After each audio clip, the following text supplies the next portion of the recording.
आज मैं अपने लाला को माखन अपने हाथ से निकाल के खिलाऊंगी। तो एक गृहदासीषु यशोदानंद गेहिनी कर्मांतरन्युक्ताशु निर्ममंथ स्वयं ददे। एक दिन यशोदा मैया ने स्वयं माखन मट्ठा फेरा और माखन निकालने लगे। यानी यानी गीतानि तद्वाल चरितानि च दधि निर्मंथने काले स्मरन्ति तानि गायत। यशोदा मैया दही भी निकाल रही है, माखन भी निकाल रही है और उसी समय कृष्ण का नाम भी गा रही है। ध्यान देना, मन वचन कर्म से जो भगवान की भक्ति करता है, मन में भगवान और हाथ से क्रिया भगवान के लिए हो रही है, माखन तो भगवान के लिए निकाल रही है।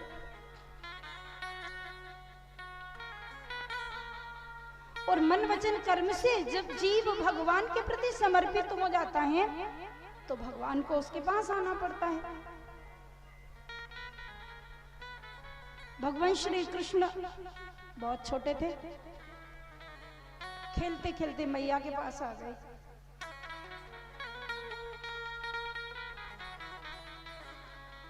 यानी यानी गीतानि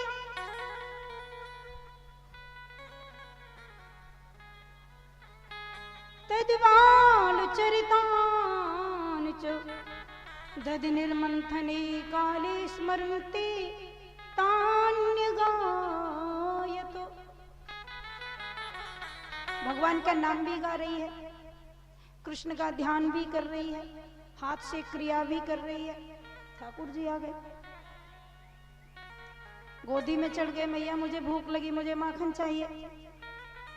यशोदा बोली माखन तो निकाल रही हो, थोड़ी देर से मिलेगा। अच्छा, तो ठाकुर जी ने कहा मुझे दूध पिला दे।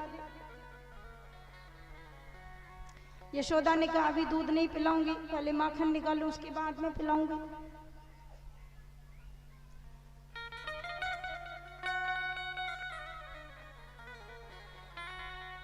भगवान जबरदस्ती यशोदा को कहते मैया भूख लगी है, दूध दे दे।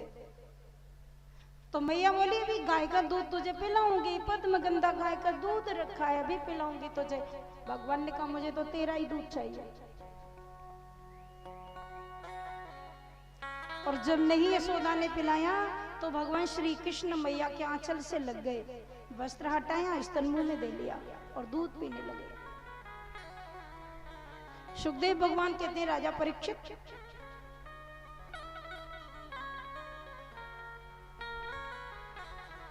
इस दृश्य को एक बार ध्यान में तो लाओ। यशोदा दही मंथन कर रही है और कृष्ण गोद में चढ़ गए। एक हाथ मैया के पीठ पर है, दूसरे हाथ से वस्त्र हटाया और मुख में स्तन ले लिया और घट घट करके दूध पीने लगे।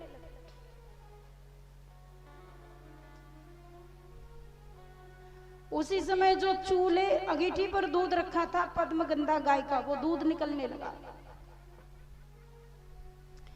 उसने सोचा कि यदि भगवान मैया का दूध पी लेंगे तो फिर मुझे कौन पिएगा, इससे अच्छा तो मैं जल जाऊं, आग में गिर जाऊं।